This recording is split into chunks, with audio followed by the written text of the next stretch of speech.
afternoon to all of you. It's 4 p.m. sharp, and I'm very happy to welcome you all to our panel on sustainable practices and innovative approaches for local businesses in time of COVID-19.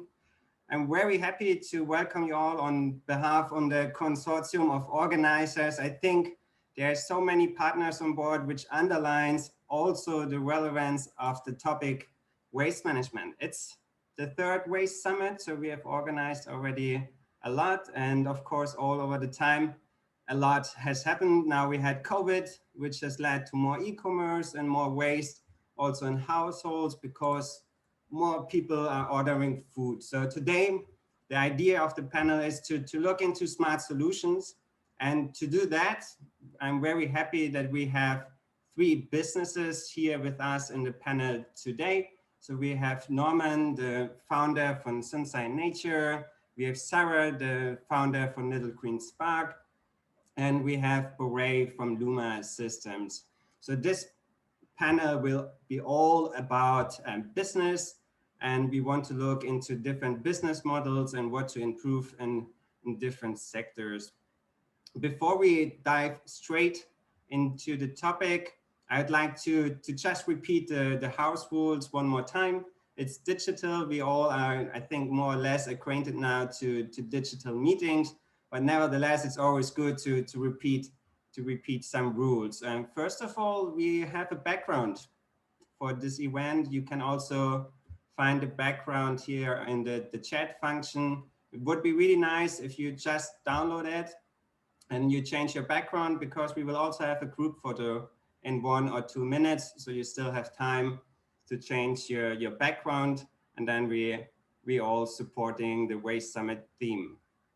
And also it would be cool if you can type in your real name so that we know who you are. I think it will be at parts also a personal conversation where we want to share experience, and it's always nice to know who's behind the opinions and comments.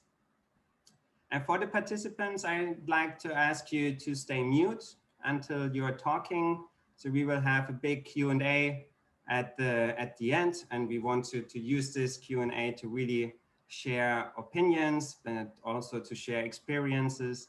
And if you are not talking, stay mute, otherwise we will have echoes, etc. And whenever you have a question in the Q&A or towards the end, you can raise your hand. So I think you all know Zoom, so you can just go to reactions, and then when you click on reactions, you can raise your hand, and then I will try my best to see who wants to ask a question or who wants to comment, and to give you your chance. A big idea and big part of the Waste Summit is also to connect. We all know waste management is not a single person effort. We all have to work together, so it's very important that we have a strong network and a strong support system. So you can use the chat function to connect. You know, you can send direct messages to other people. You can connect with the speakers. You can also connect with our team, who has a big experience and different focuses on waste. So I would like just to encourage you to use the chat and to exchange contacts, that you also have something more sustainable than just the information from the panel. As we all know, having digital events is different than being in a conference room or being somewhere at the office. So it would be really nice if you can switch on your camera through the panel. It's always good to see some faces and to see the backgrounds, and yeah, to have a face to the name. The last information is that we will record this session.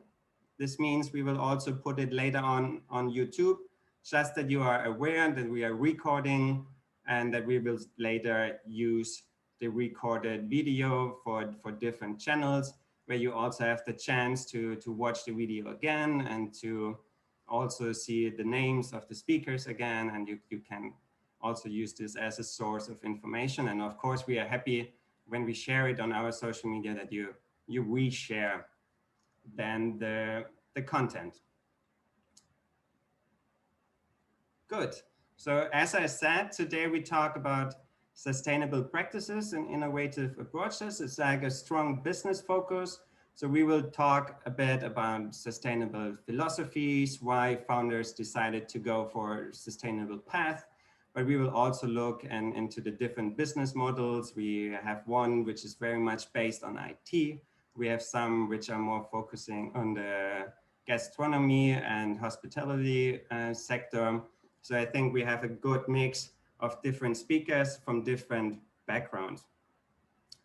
So before we give the speakers the chance to introduce themselves, I would like to ask you to turn on your cameras so we can take one group photo together. So if you're there, if you have a good internet connection, turn on your camera, try to smile. It's a positive topic. So try to smile. If you want to wave into the camera, just do it. So photos are taken from now. So put on your best smile, be happy, be optimistic. So I think we are taking photos. Some people are smiling. Come on. Very nice, very nice. Good. So I think the rules are clear. As we said, we are also collecting questions in the chat function. When you have questions throughout the panel, just write them into the chat. We will come back to these questions later. And yeah, we will also have a Q&A, and we are looking forward to your engagement in the Q&A. Good. I already spoke very, very briefly about the panelists, but of course they can introduce themselves way better than I could. So I would like to start with Norman, founder of Sunsai Nature. So you have 1 to 2, 3 minutes to quickly introduce who you are and what your business is about, and then we are moving on. Thank you, Robert. Yeah, first of all, thank you very much that I can be a part here of the panel. And yeah, so basically to myself, I'm the founder of Sunsai Nature. We founded Sunsai Nature back in January 2019 in Cambodia. The reason why we started this, I was managing at the time a hotel and other businesses, a restaurant and bars. And we saw a bit of plastic pollution there from the hospitality industry and also the hotels. So we tried to find new ways of reducing them. And because there was not much around, we outsourced our own and started the company. By now we are in Germany and in Cambodia. We just started last month to launch our company here in Germany as well. And we offer different services such as sustainability checks, sustainability development plans for hotels, restaurants, bars, workshops and trainings. And our products basically are all environmental friendly products for the hotel industry, such as bathroom amenities, bamboo toothbrushes, bamboo combs, also paper straws, and wooden cutlery for the takeaway, which increased a massive amount in the last year because of the COVID-19. And basically, we also encourage and teach people how to be a more sustainable business. Yeah, thank you very much, Chum. So if I understand it correctly, you're having products, but you're also doing a consultancy in the tourism sector. So when we think about your typical clients, so who is interested in this kind of products and who's interested in this kind of services? So most of our clients are cafes, bars, restaurants in the hospitality area, and then also hotels. We have from small boutique hotels till big star hotels, where our clients using our services and products. So when we come to a business, we will check them, advise them where we can do a better sustainable way of practice for their businesses, and also recommend, of course, our products if they're interested to implement them there to reduce the plastic waste of the single-use items. Yeah, so it's a broad range of different clients, small and big, and yeah, also absolutely. We are very, very happy that a lot of local Cambodian cafes and small restaurants also now joining the course. So it's a really great step to see that more businesses going a much more sustainable and responsible way of businesses. Nice, and thank you very much. We will come back to your business model in a bit, but now it's time for Sarah, founder of Little Green Spark. to give you the floor for your quick introduction. Well, thank you very much for having me here. I'm very honored to be among you today. So I'm the founder of Little Green Spark. Little Green Spark is an environmental consulting company who specializes on waste reduction and improved waste management. It was created in 2021, so this year, and its objective is to contribute to the reduction of the waste produced by businesses and organizations operating in Cambodia. We also have a second objective, which is actually to foster the Cambodian green market by linking up our clients with local eco-friendly purchasing alternatives and also recycling options. We offer different kinds of services. We have, for example, the 1 month coaching package where we put a waste reduction project in place with you. Then we also have training services, for example, the 1-day training, which is more a sensitization training. It's great, for example, for a team building activity, and also the 3 days training of trainers. And this is for businesses or organizations that already have a sustainability manager or committee in place, but who need to learn more about waste reduction and improved waste management practices. Yeah, that's it. Yeah, thank you, Sarah. And yeah, congratulations setting up your business or your consultancy this year. And it's of course always interesting to learn a bit about people who have a sustainable business. So I would like to have one follow-up question about your inspiration and what really triggered you to start your consultancy here in Phnom Penh. Yes, so I think my first source of inspiration is my love for travels and nature. I've had the chance to travel a lot. And just every time I come across the beautiful landscape that is littered with garbage, it really breaks my heart. So I think this is the real source of inspiration. But also since 2018, I adopted a zero waste lifestyle for myself. And it made me realize that what hinders people to reduce their waste is, first of all, the lack of knowledge about the health and environmental effects of waste, and especially plastic. Then the second thing is the lack of knowledge on how to properly sort our waste to make sure that most of it gets recycled. And the third thing that hinders people, I think, is the fact that people believe that avoiding or reducing waste is time and money consuming. So that's why I decided to engage in consulting to educate people and make them realize that cutting down our waste at home or at the workplace is not as difficult or costly as we might think. Cool. Yeah, thank you very much, Sarah. So last but not least, we have Borey with us today. He joined already 2 waste summits before. And Borey, the floor is yours. I think you have a small presentation, so we're very much looking forward to that. Hello, everybody, and thank you, Robert. My name is Borey. I'm the founder and CEO of LUMA System. So LUMA System was founded in 2019, 2018-2019. It's a technology company that we focus solely on sustainable and resilient Cambodia. So our objective is to use technology to solve different problems in Cambodia.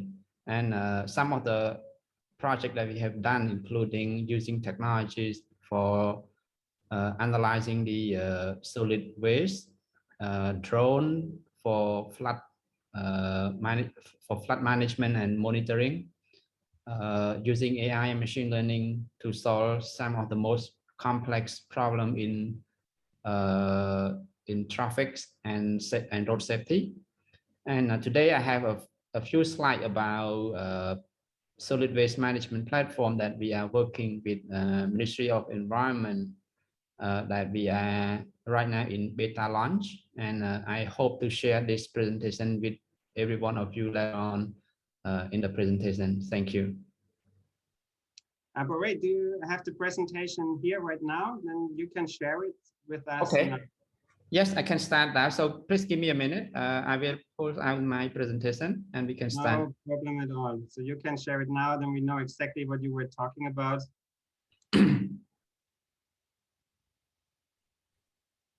Do you see my big screen? Yes, we can see it. Okay, let me try to do a presentation. I'm not sure you see it. Do you see it full screen now? Yep. Okay. So we start off with the presentation, Robert? Yes. Okay. So the project is, we call it solid waste digital transformation. Sorry, I think, give me a minute.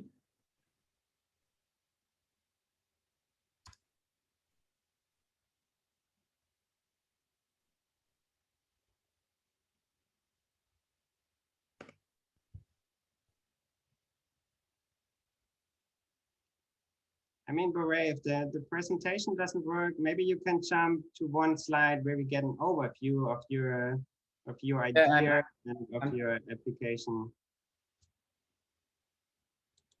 I'm trying to stop this for some reason.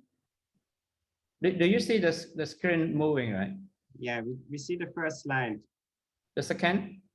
No. Okay, give me a minute. Okay, now do you see the whole screen? And now we just see it's still the slide.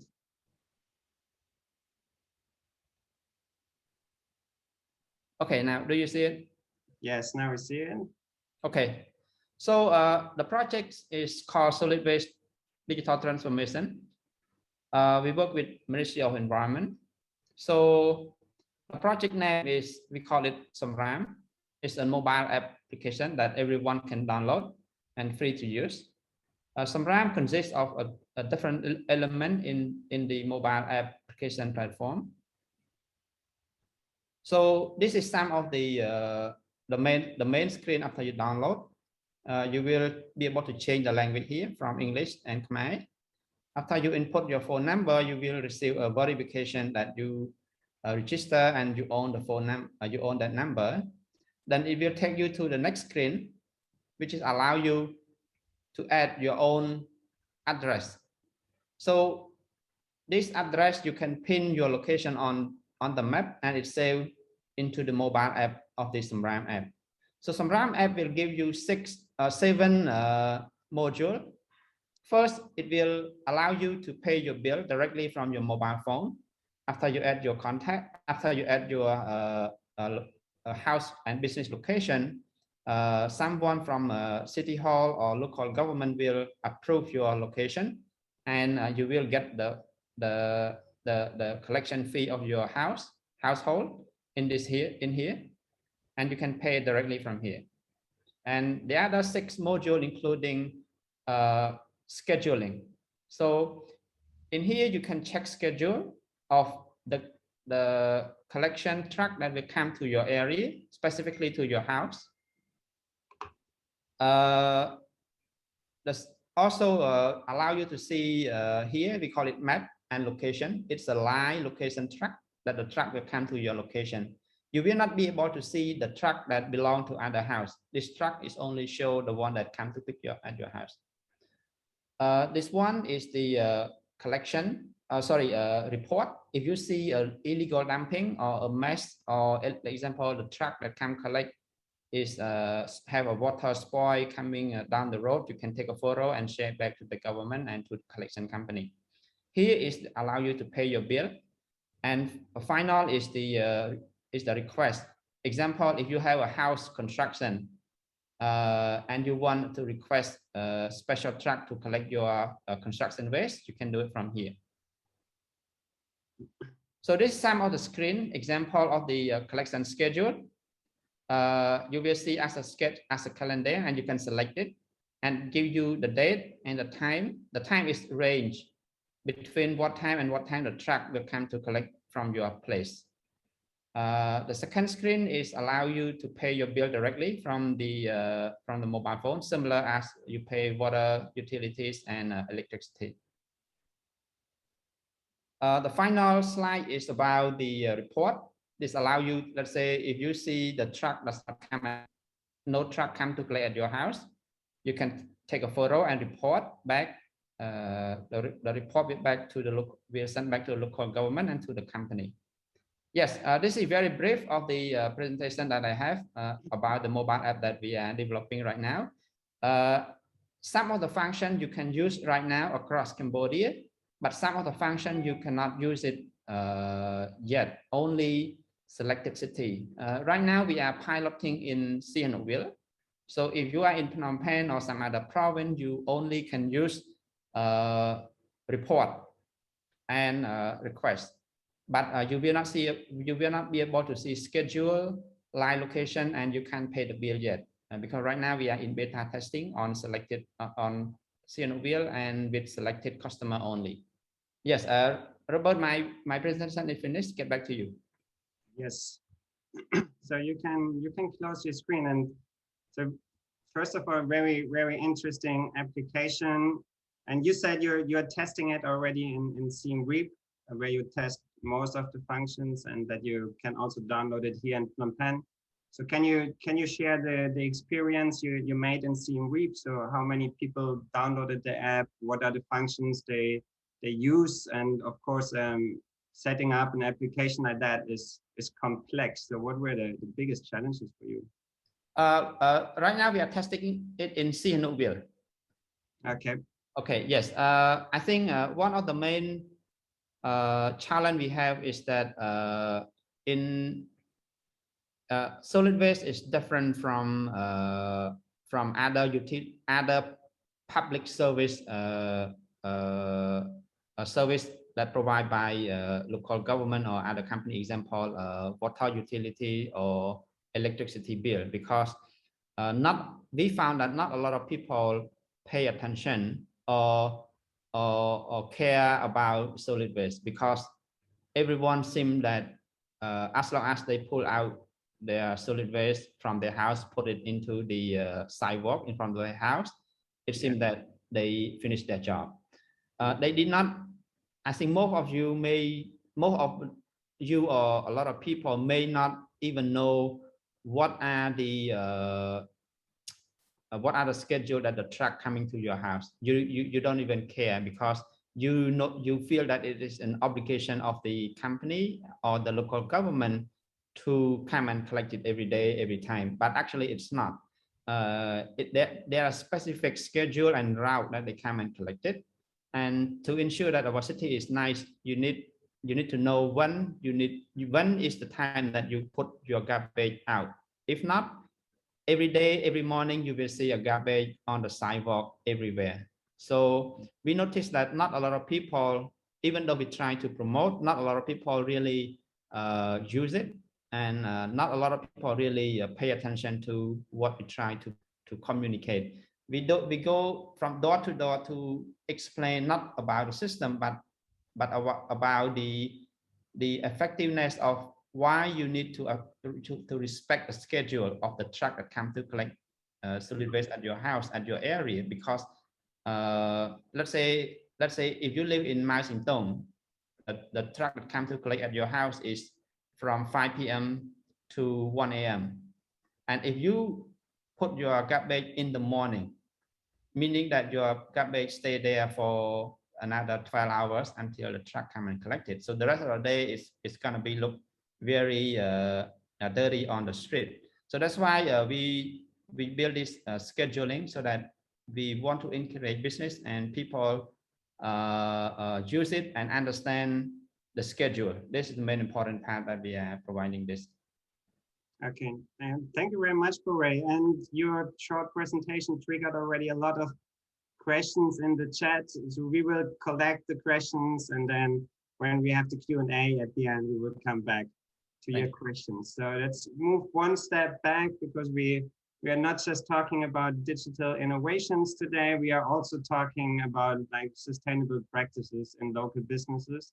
And one big myth when it comes to sustainable practices is always that sustainability costs a lot of money. And everyone thinks like, okay, if my restaurant is changing, or if my hotel is changing, it will cost.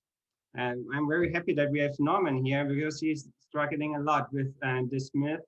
And so the question to you, Norman, would be, is it really more expensive to be sustainable, or is it even cheaper in the long run? Yes, thank you, Robert. Yes, a lot of the times this is one of our main concerns we get thrown at when we're trying to introduce sustainability to business. The thing is, it doesn't cost more, of course not. In the long run, it saves a lot of money. This thinking comes usually from the use of plastics. Plastic, as we know, is the cheapest product people can use. In the hotel with a plastic toothbrush, or in the restaurant with the plastic bowls and plastic cutleries. So what we need to tackle there is the thinking of how can we replace these items to reusable items? Because if you're a business and you have to buy a product over and over again, of course it costs you a lot of money. But if you can find a lot of single-use items and make them actually more reusable, then of course you need to buy them only one time. And there are of course certain things which are only single-use, like the straws. We cannot really use them, and there are really great alternatives like stainless steel or bamboo straws. But we have also sometimes clients which says, oh, we don't like them. Some people don't like the metals, or and so on. So for these solutions, we also have single-use ones, but they are biodegradable. So our paper straws, for example, so you actually can compost them, and we will basically biodegrade in 6 weeks in landfill. Not in landfill, in compost, sorry. Landfill is a whole different story. And in the ocean water, if it ends up in the ocean, it will be gone in six hours, roughly. So they really break down. So there are alternative solutions. The thing is, when you try to change your business to a sustainable way, the initial cost might be a bit higher. But what most businesses don't calculate is the efficiency of these products, of the long sustainability. And on the end, in less than a year, most of the time, this beginning purchase already paid itself, which means every other year and longer on, you actually make more profit because you don't need to buy the single-use items over and over again.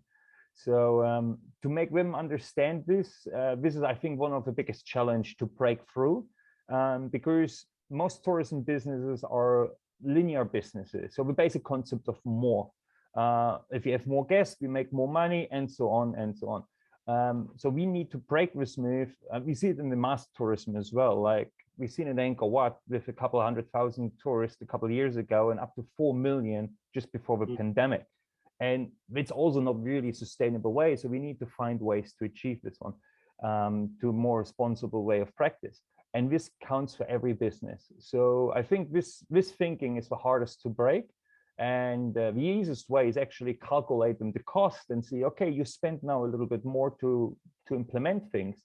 But after 1 year, you actually save a huge amount of money.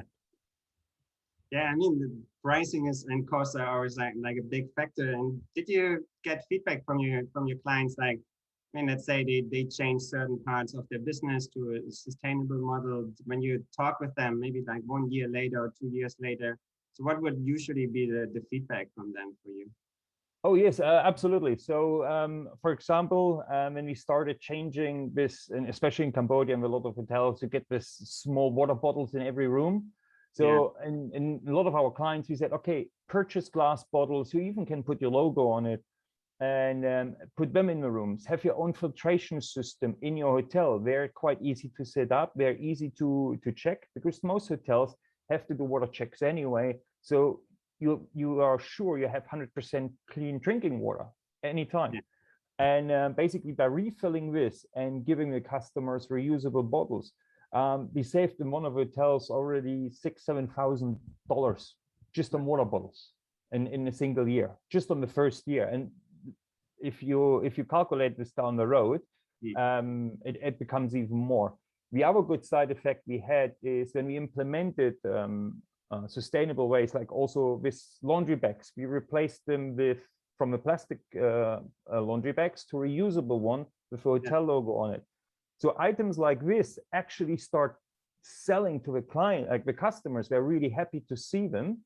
So the customers are really happy to see the change of a more responsible way. So we leave better reviews, but we also start purchasing with water bottles and laundry bags for them private and to use them again and have a memory. So it also implemented a new income stream for the business itself. So it was a win-win situation. Very great. I mean, that's great to hear. And I mean, we touched 2 points. One is like costs, and you can save when you go sustainable. And the other big part is branding and reputation. And you know that it becomes way and way more important. Everyone is reviewing and on different websites. And I think sustainability matters for a lot of customers from your clients as well. So that's really good. So another myth when it comes to sustainable practices is always that you have to go for the big shot. It's like a big change, and maybe it's true when you change at the beginning, you have to invest. I'm happy that Sarah is with us because she's offering trainings to institutions. And Sarah, my question to you would be, is it really always the big shot? Is it a big change, or can we also change in little steps? And if yes, if we can go the little step way, what are the challenges to really make change in institutions also sustainable? Yes, well, actually, proceeding in small steps is more recommended than making big changes all at the same time, because people get time to get used to them. They won't get overwhelmed and just give up altogether. So especially in an office environment, it's a good idea to start with small steps. And we always say that every little change counts. So why not just start small in the beginning? You can, for example, start by making small changes that do not cost a lot of effort to people, such as changing the office's printing policy, or providing filtered water and reusable water bottles to your staff, instead of making them use their plastic bottles or bring in plastic in the office. So most people actually will accept these changes if you explain the reasoning behind it. So it's very important to communicate about what you're trying to do. And once this is done, you can move on to more challenging, maybe more demanding changes, such as waste sorting or composting in the workplace. It's also very effective to make these changes fun, for example, by introducing waste reduction challenges between departments, for example. For me, the main challenges for making sustainable changes at the workplace is, first of all, to educate people. This is the most important thing. Again, if they don't understand the reasoning behind it, it's very unlikely that they will be on board the waste reduction projects. So communication is important. It also keeps the momentum going. And another important factor for me is to educate the purchasing team as a priority, because the purchasing department will always be the first filter of what you let enter your organization. So also the waste that you will produce afterwards. Yeah. So while you're educating the purchasing team, it's also important to make changes to your purchasing policy and introducing ecological standards, for example. So for me, the two main challenges are really to communicate and educate. Yeah, thank you, Sarah. And I think in our office, or I guess a lot of people here also in the audience made the experience that there was this kind of initiative in the office where some people said, okay, now we are a little bit more sustainable, we print less, we produce less waste, people who are bringing waste have to pay a little fine, or we save on electricity. And we had this too in our office. We had challenges. We also engaged with other organizations in competitions, and it was always fun. The fun factor is very important, I agree. So after a while, I always had the feeling it's getting less and less. People are falling back into their own or their old behavior. So the follow-up question here would be, so how can you really make it sustainable? That it's not just like, okay, 1 month we are really good and everyone is printing this. How can we do it over 2, 3, or 4 years, also considering that a lot of people will leave the organization, the NGO or the business? Well, for me, the key is to put in place a sustainability committee. So this committee will be composed of people from the organization, preferably from different departments, to make sure that that everyone's on board. And the sustainability committee should be going on in the long run.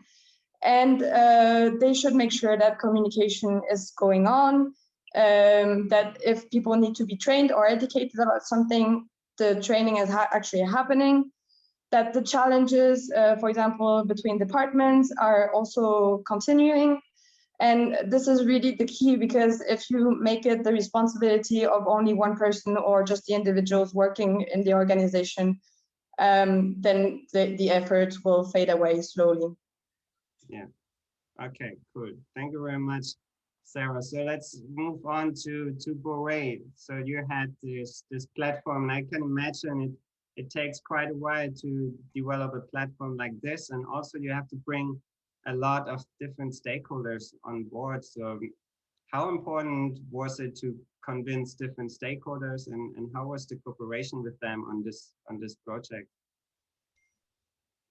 I mean, the platform is an ecosystem of different stakeholders, because waste is not produced by one people or one party, and meaning that cannot be solved just by one party or one people or just a platform. I am very lucky because we got His Excellency Minister Sunsai, Minister of Environment, provide full support to kick off the platform from ideas to design to build. This allows us to access to different stakeholders, including collection truck, collection company, local government, and businesses, for us to talk with, to have a lot of questioning about the challenges that they have and what are the expectations from those entities. And this support from Ministry of Environment in solid waste department also really helping us to move projects until today. We spent almost, I think, eight months in the development process, and I think six months in the designing of the workflow and connecting all the stakeholders together. And it's a very complicated process, because you have to consolidate and connect everyone into this platform. Again, because of the support from every party, that's why allow us to roll out our beta version right now. Yeah, I mean, you mentioned 8 months development, so I can imagine it also costs a lot of money. You have to pay different team members, like developers and coders, etc. So big investment probably, or mid investment. So what's the idea of how do you want to get revenues through this app later on? Right now, Ministry of Environment supporting us on the funding and the ideas and the policy. However, moving forward, we are not quite sure about the sustainability, but we believe that with the right tool that support the every business, every stakeholder that have the public service, we will be able to fine tune to ensure that the platform is grow and going into a different city. Okay. And just regarding the development phase of your app, did you develop the entire app in your own team, or did you also work with other actors or startups or other entrepreneurs, or did you go to government innovation center, or where did you get support from to really develop the app and to really make this project happen? We build entirely in-house with our team and the ministry team. So a lot of ideas exchange and a lot of designing recommendation with the ministry team, and of course a technical team is entirely under LUMA system team, and we designed this from ground up. We we learn a lot from different countries that they are using mobile app for solid waste. However, we cannot apply everything that we learn from them because there's so many different complexity in our local Cambodian context compared to different countries. Example, in Germany or in the US, that you have everything in order. You can just, if you need to have a location of the people, you can find it on the internet, which is it's not available in Cambodia. So we have to rebuild a lot of components. Okay, cool. And thank you very much, Borey. So before we go into the Q&A, we also want to touch on COVID a little bit, because we have Norman here working with a lot of restaurants and hotels. So I can imagine that COVID had a massive impact also on your business. So Norman, how did you handle it? How did you use the COVID time to maybe also have some positive change in your business? Oh yes. Well, COVID is a whole different story, I think, for everyone involved, especially in the tourism industry. The biggest issue, of course, we had was that 80 to 90% of our clients basically fall out, especially in Siem Reap. As we know, Siem Reap's main industry is tourism industry, with 90-95% covering it up. And now there is no more tourists, the airports are closed. Also, another aspect in that area is due to COVID and a lot of restaurants closure or people not allowed to go out, takeouts became a very huge success. We know all the companies such as Food Panda and Yum24, which of course produced a lot of much more rubbish at the time because of a takeaway, the plastic boxes, the styrofoam boxes. We all don't like to float around in the cities and in the canals and in the roads. But as bad as COVID-19 was, we also seen actually for the tourism industry itself a great change actually in a positive direction. Basically, we don't have this much big mass tourism. It means we cut a lot of CO2 emissions in general. We're seeing that nature parks regain more biodiversity. Thailand, for example, after I think 40 years of very rare turtle species came back to the beaches and hatched there. It's first time in 40 years seen. So there's a lot of aspects for the nature of the environment which changed a lot with the COVID-19 impact. I think also for the tourism industry, because of all these changes, and especially with the newfound mentality to have a more sustainable business, especially with the IPCC report from last month coming out, like we are really in a bad spot right now and we need to change. And I think it's a good time for tourism industry to change things in a more responsible way, to make tourism more meaningful. So which means businesses should change to a more responsible way, sustainable way, so we actually still have tourists in 20 years, because the way we went before Corona was money making, but destroying the sites we want to see. So I think there's a positive change on the way, and I hope we can catch on all this one. And I hope a lot of businesses join this train, because if you don't do it now, it might be too late. Like we said, we are maybe the last generation to change it, and now it's the best way. And tourism is a huge factor in carbon emissions of climate change because of all the air travel, boat travel, ship cruises, mass tourism, and all these things. So I hope we can find a good way here out of it and be much more meaningful and responsible in our travels as travelers itself and as businesses. Okay, thank you very much. And Norman, did it also, you were talking a bit on the big factors and how it's changed in tourism and in general, but when it really comes to your precise business, what did COVID do to you? So how did you adapt to it? Did you change the way of how you consult? Did you change different angles, or did you develop new solutions? Or did you implement some change management in your organization? So how did COVID affect you personally in your business? Okay, personally, basically, after we realized a lot of our clients are temporarily or unfortunately forever closed, Basically, we tried to set out to find new solutions to find also our clients, which we didn't acquire before. So, and because everyone was hit hard in the Corona time, we applied a lot of discounts to our products. So we wanted to get more local markets on there as well. And we've seen a really big impact since COVID, with more and more small local cafes, small local restaurants, which are still open, which are less depending on the mass tourism, but more on local economy.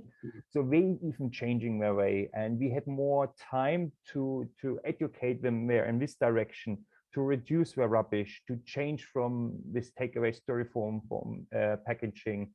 So it was actually quite great to see that actually more local businesses joined and said, okay, we want a cleaner city in Phnom Penh, in Siem Reap, and we change away from this plastic use. The other change we did, we also moved now to Germany and launched Sunsai Nature here in Germany as well, to basically cover the European market and help here with sustainable solutions.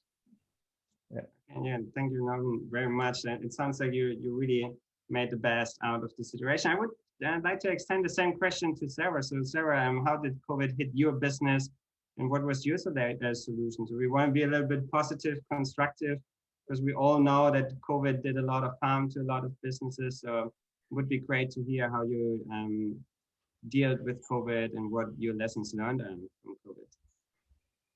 Well, my business was created in the middle of COVID, so this year. Yeah. So I didn't really have to adapt to the situation. It can only get better. But for me, the COVID pandemic is really two-sided when it comes to waste, because first of all, it stopped some waste reduction efforts that were already in place by introducing some, for example, new sources of waste, such as face masks or gels and things like that. And also because people were looking for more secure options. For example, they don't like the idea of now drinking from like a washable cup. They prefer to have their own plastic cup, single use, individual, and everything. So that's I think a challenge for me, because in these times of COVID, maybe there will be some resistance on the side of restaurants, for example, because they say that people are not ready to switch back to the more durable alternatives. But then I completely agree with Norman with the fact that it is actually a great opportunity to make changes now before tourists, for example, come back, because now we have the time to make these changes. And when tourists will come back, they won't see the change. They will just accept the things as they are now.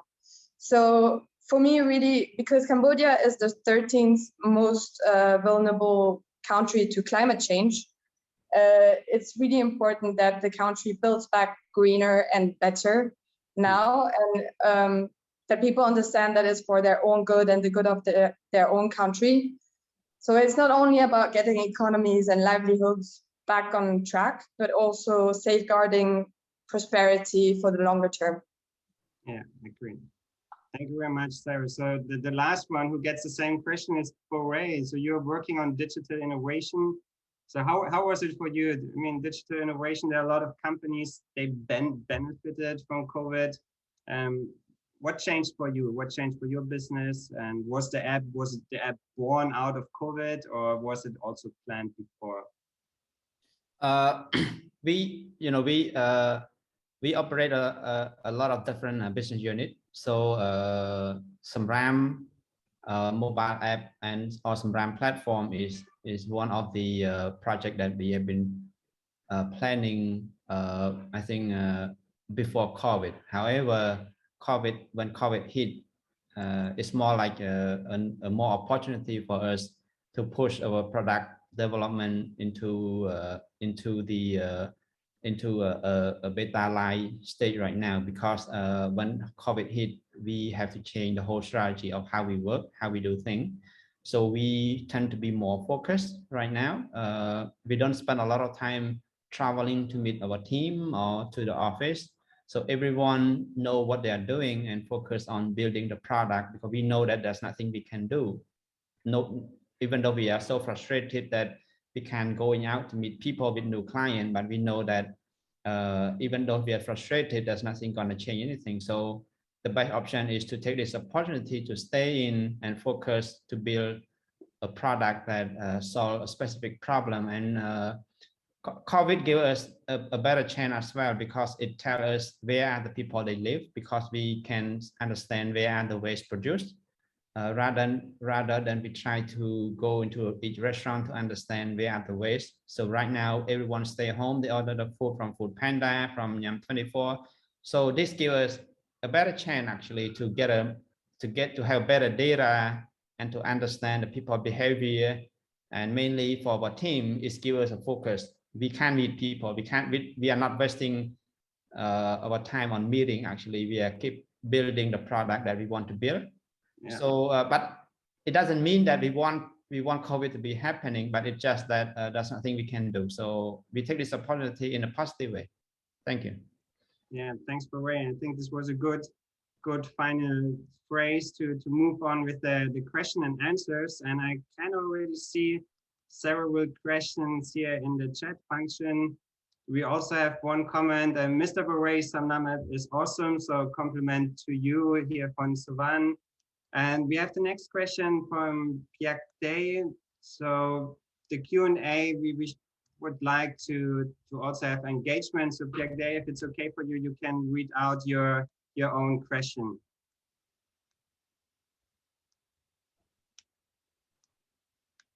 So if Piak Day is not here, then I read it out. Dear Mr. Borey, is the mobile app capable to record the quantity of waste collected?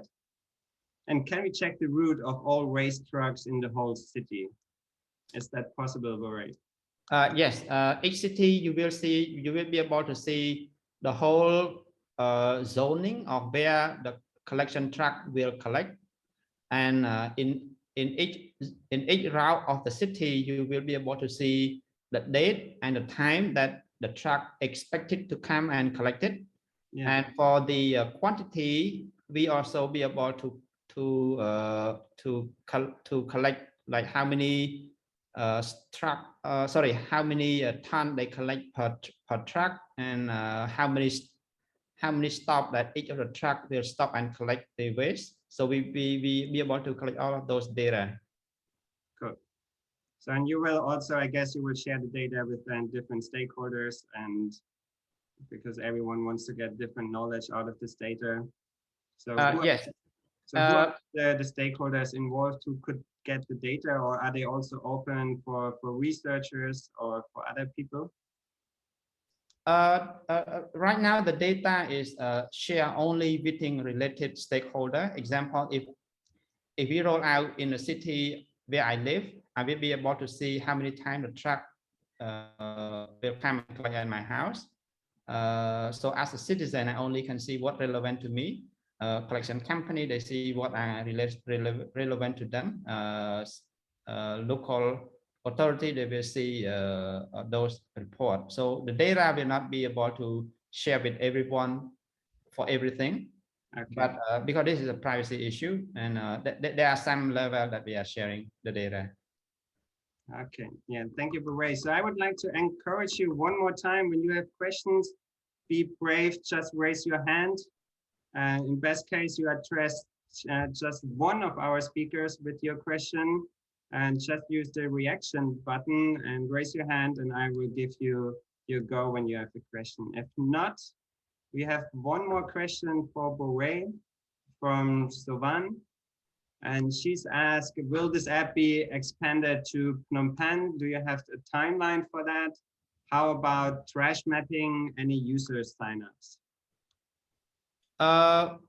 We are doing a beta testing. We hope to complete a beta testing by end of the year.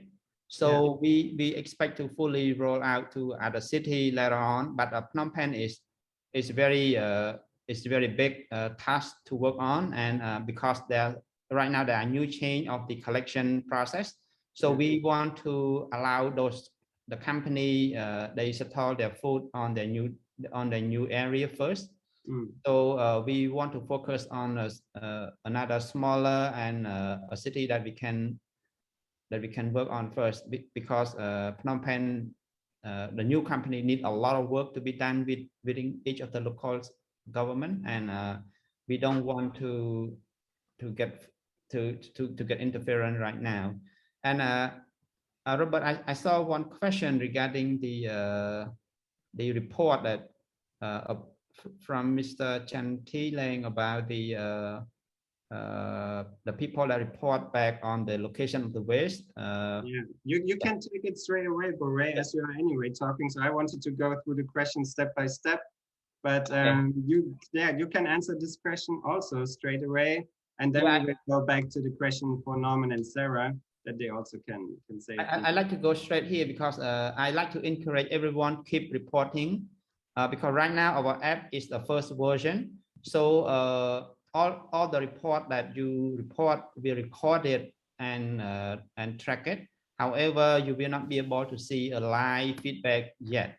However, in the next version, you will be able to see the live response. Let's say you report on illegal dumping at this location. We will let you know when will the truck will come and clean that area, and is it already clean, or how long it takes to be clean. We will release that function in the next version. However, for right now, every report that you report is so important for us as a company or as the local government or collection company to notice the location, and it gives us a data to understand and to understand what is happening in the city that you are living. Is it the truck does not come to the right time, or is it too many trucks, or too many house that the collection company cannot get into? So those data is so important for us to analyze and fix the issue. It's gonna take a lot of time to solve waste problem, not one day or 1 month or 1 year. It's gonna take many years, or maybe forever, as long as we live here in the city, because we keep throwing waste out. So we encourage you to keep reporting this. Okay. Yeah, I think I finished that question. All right, I see a raised hand. Savan, the floor is yours. You can ask your question. Hi, Mr. Borey. It's really really nice to see the progress of your app. It's really comprehensive. It's giving. It sounds really great, and also the mapping, trust point, and all of that. I think it's super important for Cambodian, and I'm looking forward to see the progress, more to come, and these apps will function in the near future in the capital city of Phnom Penh. You already mentioned that the app development in Phnom Penh is still lots of complexity, and I really can imagine that.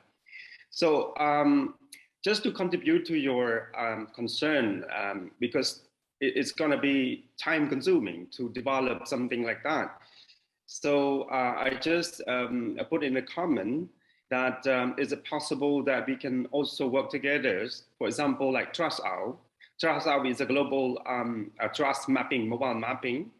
It already exists for the global use, and this platform is giving you to access pretty much mapping all the trust points in Cambodia and globally as well. So rather than reinventing the wheel, is going to cost you a lot, and probably maybe this part we can discuss more so that we can contribute to each other. Was that work for you?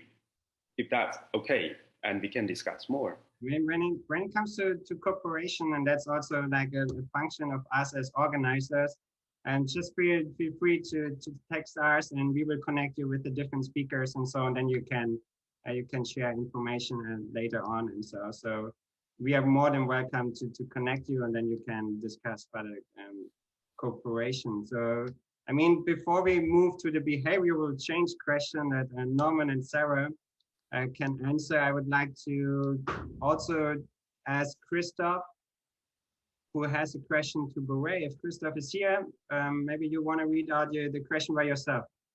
Sure, thank you. You, Robert, already sort of asked a similar question, and my question was, do you have investors, or how do you cover the app development costs? And I believe you said that the Ministry of Environment is has provided you some funding. You mentioned that it needs to be set on a long-term basis as well. So will this app, I assume it will charge the user, is that correct? Or do you already have a concept on how a long-term financial feasibility would look like for this app? This app is because Ministry of Environment fund us to work on this project. Not only the funding, but also initially the concept that we work together with the ministry. So it's pretty complex question, because right now our main concern and our top priority is to ensure that the platform is rolled out across Cambodia, out of 24 cities and including Phnom Penh. That's our top priority right now. So, but again, for this app need to be self-sufficient and self-sustainable in terms of funding for the operation down the road. However, we do not have a concept, or we haven't thought about how we're gonna monetize the app yet, because again, our top priority now is to roll out to different cities across Cambodia, and not only in a big city, but into all the smaller cities possible that we can, to ensure that we have a 100% clean Cambodia. So get back to you. We do not have any specific monetization to roll out the money yet, but we thought about how do we make it sustainable. So if you have an ideas, or you want to propose anything, we are open to discuss, because we are from a solution provider, want to solve a problem. However, making money is not yet our top priority, and we do not have a lot of experience on that. So we are more than welcome to work with you on that.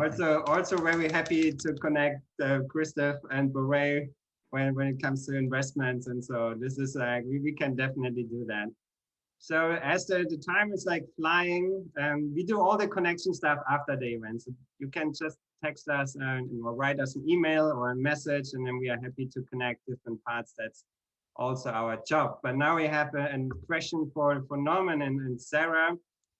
Could you share your experiences, challenges, and solutions about people behavioral change related to sustainability? So it would be cool if you have like 1 or 2 examples where you can also outline a solution. Sure. Sarah, you want to go first? No, you can go. Hey, Norman first. Okay, no problem. All right. Well, behavior change, it's a good one. I think the best way to put it is, as Sarah said before, the behavior change comes with enlightenment, basically with the education. So in a business where we work with and we educate them, we do the workshops, we train with staff, we have different kind of behavioral realizations, I would say. The businesses, like the business owners, stakeholders, investors, they realize sustainable doesn't cost money, and actually it promotes our businesses, and of course more travelers are want sustainable businesses, so we're going in that direction. The other really good point is that why are we training the staff inside the businesses? We always explain them what we can do better in a different way, in a more sustainable. But the most important thing we always mention is why we actually doing something. There's no point to tell someone just don't use plastic if you don't explain them why. So when we outline this, the damage plastics do or unsustainability, too much waste, they realize they are also affected in their same life privately at home. Especially in Cambodia, when you see a lot of people having these takeouts, they bring it home and then they throw this rubbish into the countryside because they think it will deteriorate like it 30 years ago with the banana leaves, but it doesn't. So people wake up, they get more educated, they have more insight into this actually problem. And then the behavior change comes by themselves. They clean more up. They don't want to take out anymore. We're looking more out for environment by themselves. So, and the really good point on the beginning you made when you asked the question is to make it in very, very small steps, because it's more often we repeat it, it becomes a better behavior and it becomes automated. If you do big steps at once, may last for a month or a week and then we forget about it. But if you do small steps all the time and educate them why we are doing this, I think it sticks with people longer, and the change is actually contagious in that way, because they tell their families, they tell their friends, and it takes on, and more people are actually changing in a good way. So that's a really good outcome we see when we're doing the workshops or trainings with the businesses as well. Okay, thank you, Norman. Sarah? Yes. Yes, I can't stress this enough, but education is really the key so that people understand the reasoning behind what is imposed to them. For example, in an office, why are these changes made? I don't understand unless you're willing to explain to me. So you really have to explain to people that it's in their own interest. It's not to please someone else, it's to please yourself, to have a better future, so your children can have a better future, and so on. And then it's also useful to make it sound easy, because it is actually really easy to cut down waste. Like, we don't have to go into big jargon and scare people with big words. Just explain to them that these changes can be made really easily without any big investments or any big effort. And then finally, what I want to say is that there are many studies that have shown that positive messaging is actually more powerful than the doom and gloom images of drowning polar bears, or, for example. So really making people believe that they can do their share and that it will make the difference actually makes people want to do their share. And then I wanted also to add, sorry about that, but to our previous conversation where you asked me about how you can make durable changes within a company, for example. What I forgot to mention is that what's important is also to make durability, sustainability part of the organization's identity. So that means that you will integrate sustainability, for example, in the code of conduct or in people's job descriptions. And in that way, it becomes the identity of the company, and people feel that they don't have the choice. If they want to work there, they will have to accept whatever is going on. All right, and Norman and Sarah, thank you very much for your answers. So I don't see any more questions. There's one from Riti. I tried to check the App Store, but not yet available. So Borey, is the app already in the App Store? It's not there yet. Can you share the experience on behavior change? What feedback can be posted and how to control it? So first of all, I think that the main question is like, is the app available? And App Store, and the other one is also really regarding feedback can be posted and how to control it. So I think it's regarding, when race was not probably picked up. So who's getting this information and what are maybe the actions based on that? The app is available in App Store. We tested I think two months already. So you can search the word SAM in the App Store. You should be able to see it. SAM AAM. So for feedback, it will work into our database, and then the platform will send notification to related stakeholder, including collection company and local authority, like Phnom Penh City Hall. But Phnom Penh we are not set a foot in yet. So in right now case, if you report in Sihanoukville, it will report to a collection company in Sihanoukville, and also at the same time it will alert to a local authority in Sihanoukville. And you can, like I mentioned, for this version, you only can be able to upload. You will not be able to see the status. However, next version, on version 2, you will be able to see whether your report has been care by somebody or not, and how long it takes to solve that problem. Right, and thank you, Borey. Riti, did I ask your question in the right way, or do you want to have a follow-up question, Riti? Thank you. Yes, I'll be concerned, and because we also have similar project in Kampong Cham, Sunsai, and Siem Reap. We developed this such kind of mobile app on solid waste accountability platform supported by USAID together with the Asia Foundation. Right now we are still on the promotion stage to pilot that developed app as well. We also have similar concern on that. Thank you. Okay, and thank you very much, Riti. Are there any more questions? Is there anyone who wants to ask a question? So you can raise your hand, or you can type it quickly into the chat room. So we'll wait maybe 5 more seconds. So maybe there's one more question coming up. Okay, so I don't see any more questions, neither in the chat room nor any raised hands.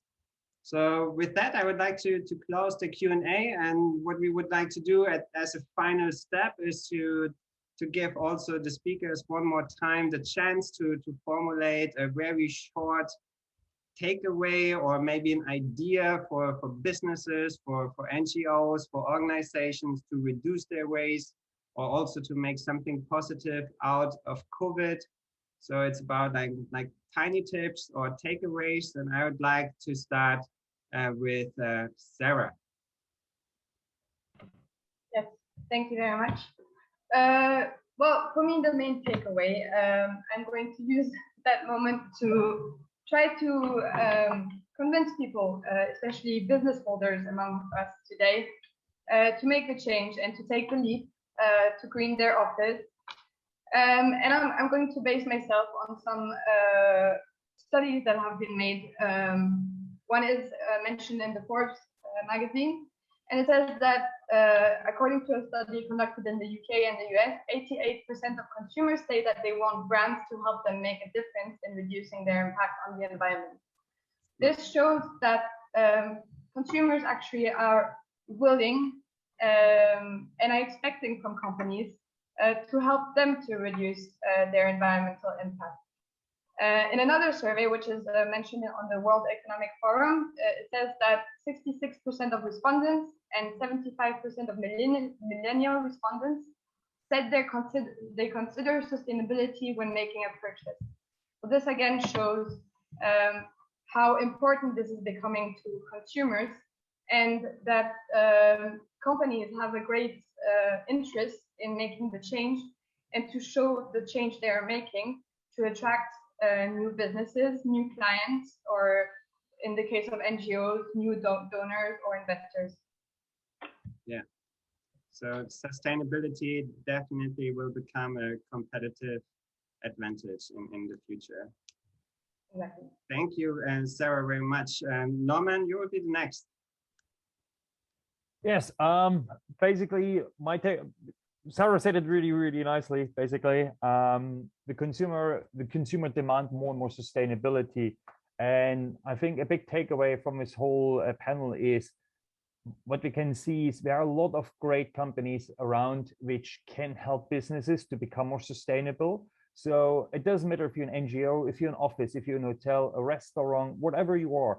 There are a lot of knowledgeable professional people around. They can help you to become more sustainable, and it doesn't cost more. Actually, it makes you a win. It protects the environment. It protects your interest, especially in the tourism industry. If you destroy the nature around you, you have nothing to show anymore. So so get in contact with the professionals around. We are all around the globe, from Cambodia to Sri Lanka to America to Germany. So if you need help, go out there, search for them, and change your business ways.